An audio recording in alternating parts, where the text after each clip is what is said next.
can music be classified as objectivist music?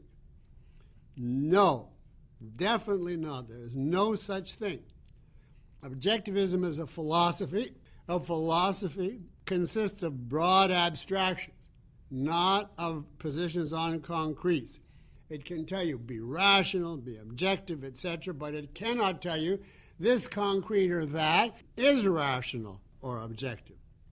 For example, there's no such thing as objectivist chemistry or objectivist physics. All you can say is this scientist, judging by his method, starts with observation, abstracts from it, is using a rational scientific method. The epistemological method is objectivist, or more broadly probably Aristotelian, but not the application to the subject. If you see a branch of physics like quantum mechanics, then you can say that is certainly against objectivism. But the more important thing is that it's against reason and reality.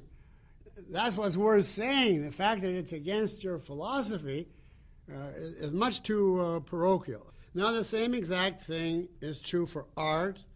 There is no objectivist music. There's no objectivist art in any category.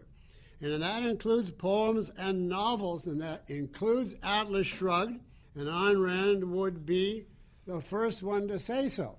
For a work of art to be objectivist, that means you would have to be able to derive it from objectivism, from the basic principles.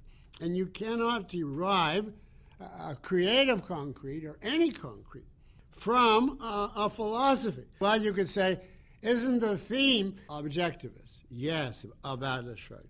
And isn't the overall aesthetic approach a romanticist? And that is a reflection of the objectivist view of free will. Yes, obviously, if you read that, you see many elements influenced by objectivism. But that is a long way. Those are very broad abstractions. The role of the mind and the role of free will is certainly from that. You can't get,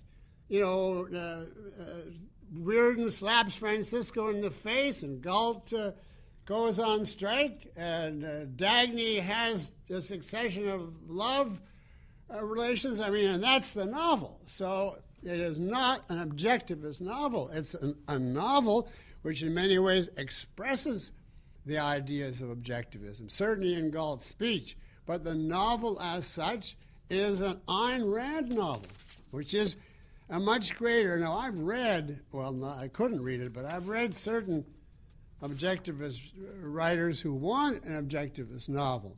And it's horrible because they try to make the concretes objectivist. Like their hero will have orange hair. It goes on from there. It's bits and pieces from other novels of Ayn Rand. You have to create your own universe in writing and doing art, not just transcribe somebody else's philosophy. Yes, sir.